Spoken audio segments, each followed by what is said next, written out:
Kang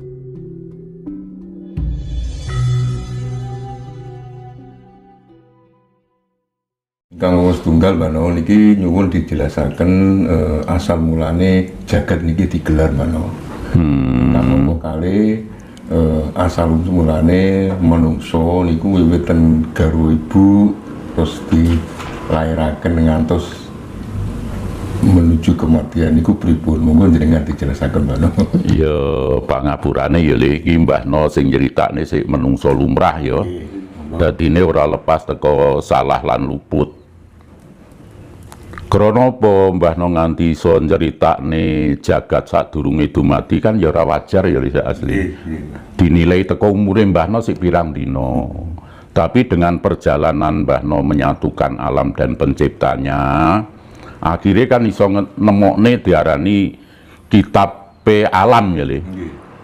Diarani kitab alam ki mau iso nggih ngurucehne tentang sadurunge jagat dumadi. Ya enek to cerita sing diarani awang-awang uwung-uwung.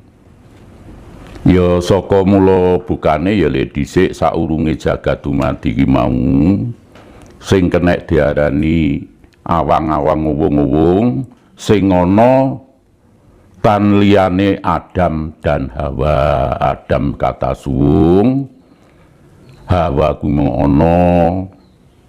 Terus Adam Hawa nyipta jagat saisine. Lek jaman ki mau rojane enek telu le, papat jaman iki ya. Lek alam telu. Alam sing angka 1 alam dhuwur, alame Sang Hyang Tunggal. Terus Sang Hyang Tunggal kuwi mau kanan kirine enek sing diarani Sang Hyang Manon, Sang Hyang Manu.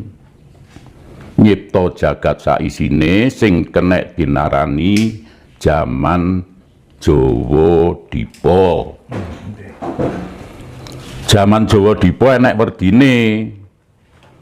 Jagat kang pembelar iki kabeh ciptaan ingsun, wene wadah tukulan ingsun. Di atas bumi kureping langit kang wujud kang urip kabeh umat ingsun umat Islam. Ingsun kang nguripi. Pane panggonan ingsun ngebaki jagat. Jagatku jagat cilik jagat gedhe ingsun tanpa hambedakake. Kuwi werdine Jawa Dipa ya. Dene Sang Hyang Tunggal nyipta jagat saisine dumadine sik diarani jagat ki Surya Candra Kartika Iwanda Bantala Dahana Samudra Maruta kuwi sing kenek diarani jagat. Lah si isine durung enek menungsa le. Sik kewan, tetuwuhan ya wis komplit segorone gununge. Terus akhire Sang Hyang Tunggal nyipta sing diarani Adam karo Hawa. Adam manggone nang alam madya gantang, Hawa alame nang alam ngisor sing dialani alam owah gingsir ya alam donya iki. Lah terus Sang Hyang Tunggal ngongkon Sang Hyang Manon karo Manu kongkon nguwasani jagat saisine. Sang Hyang Manon karo Manu nyipta menungsa lanang antarane wedok kangge isen-isening donya. Lah terus menungsa sing tak omong niki ciptaan ya le, dadine ora lahir. Nggih, Pak. Sing diarani Sang Hyang Manon karo Sang Hyang Manu. Manon ki mau kosong, Manu ki wis bentuk wujud manungsa sing nang alam rame iki mau, antarane lanang karo wedok. Dadine Hawa nyipta lanang, Adam nyipta wedok. Dadine lanang wedok kangge Islam ing donya. Terus lambat laun carme kakung putri bareng tumurune sing diarani Surya Candra Kartika Wiwanda Bantala Dahana Samudra Maruta ki mau wahyu ya Le. Nggih. Dadine wis enek tetuwuhan karo kewan-kewan iki ciptakane dhisik, dadine menungso karo kewan kuwi mau cara umure tuwek kewane Le. Tuwek kewane. Ya enek kewan sing menyerupai manusia sing diarani orangutan, terus kethek, beruang itu kan menyamai manusia. Lah terus Sang Hyang Manon karo Sang Hyang Manu Adam Hawa nyipta lanang karo wedok kanggo islame donya. Lambat laun careme kakung putri bareng tumurune Mahkutha Rama MHA. Bayi manunggale ane Adam hane Hawa kutha kuasaning sun tunggal sawiji, terus akhirnya tembung dat dadi Le. Lambat laun nganti iso kenggenan sifat.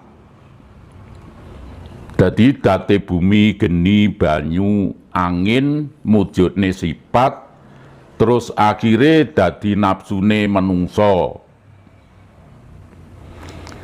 Terus lambat laun nganti enek tembung dat sifat afengal asma.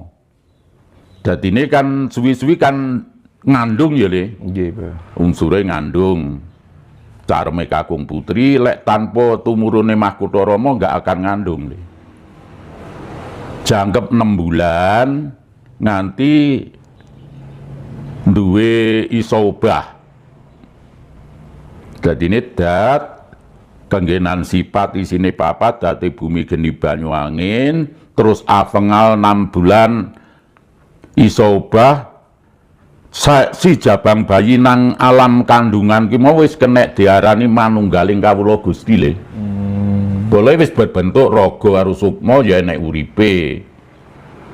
Dadine nang alam kandungan ki menungso tapa uda sinjang rambut suwene 9 wulan 10 dina teka titiwancine, terus goleki kekuatan arepe mbukak lawang sonya luri bareng teka titiwancine brol lahir.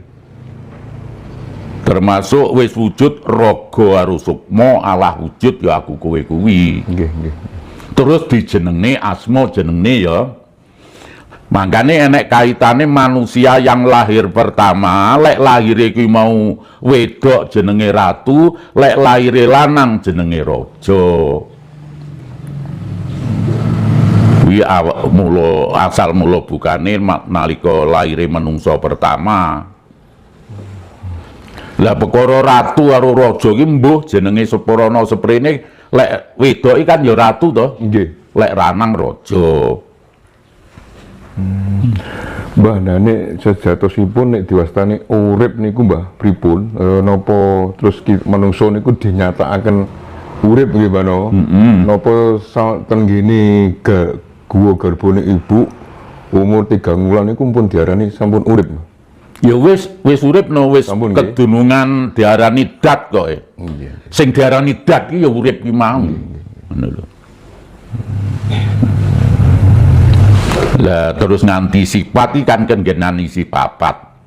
Dadi ini menungso sing saiki sing paling penak sing kahanan nyata iki ya. Anane iso mujudne dadi menungso kan ya mangan tetuan kuwi to Le.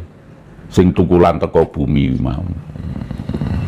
Wah lek ora mangan kuwi ya ora iso mujudne dat Le.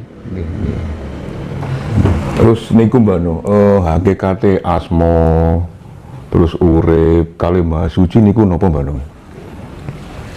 Asma karuan jeneng ya. Nggih. Sing Maha Suci sing diarani dat mau. Lah terus sing diarani Maha Suci ya sing mlebu metu sing tak omongne Adam karo Hawa kuwi mau. Mangkane sing diarani wong Jawa manunggaling kawula Gusti iki ya manunggale careme kakung putri bareng tumurune Mahkutha Rama. MHA kan jelas ya. Manunggale ane Adam ane Hawa kutha kuasaning sun tunggal sawiji. Mangane sing teko roh gaib ibu mujudne raga, roh gaib bapak mujudne sukma. Sing dijikuk teko alwamah amarah, roh gaib ibu mujudne raga, supiyah mutmainah, roh gaib bapak mujudne sukma. Dadine raga karo sukma. Lahir kan wis jelas ya, Rama kan, raga karo sukma.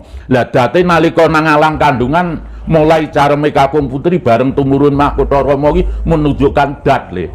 Tembung dadi. Nggih. Lek ora enek tumurune dat gak bakal dadi le. Ngene lho. Terus niku Mbah, alam gaib kali alam batin niku sami napa mboten Mbah? Alam gaib karo alam batin ki padha. Sami nggih. Padha. Kenyataane batin ya ora ketara, gaib ya ora ketara. Nggih. Mane samubarange sing ora ketara diomongne menungso kuwi sing kena diarani gaib le. Lho lek aku kowe iki kena wis diarani ala wujud. Nggih. Manggane wong sing padha pinter-pinter iki ngomongne Gusti Allah iki ora diarani anu ora gaib. Wis wujud. Wujud Allah, wujud aku kowe kuwi mau. Sing gaib iki sing diarani dat sing nguripi ngono lho. Ya sing gaib ya sing mlebu metu. Menungso sandonya mlebu metu iki ngakoni enek ora? Wis aku tekon enek kan? Tapi kenyataannya tidak bisa dipandang, tidak bisa diraba, ya, tidak bisa dipegang. Ya kuwi lah sing diarani Gusti Allah. Mbah, saniki kan kuwata Mbah, tiang-tiang pelaku spiritual. Niku kan bingung madosi Gusti Allah niku pripun. Ya saking gobloke wong lek tre bingung ki mau. Carane Mbah supados niku tiang-tiang mboten bingung terus kajenge mangertosi Tuhan niku kedhe pripun Mbah? Mboten bingung ngoten lho Mbah. Saiki ngene lho ya, diskusi lek tentang ngomongne Gusti Allah. Mboten tembari. Walaupun arepe sampai 24 jam ya, nggak akan terjadi. Nggak akan terjadi. Mulai wis jelas to ngene Mbah No suwung sejatine ngono kok.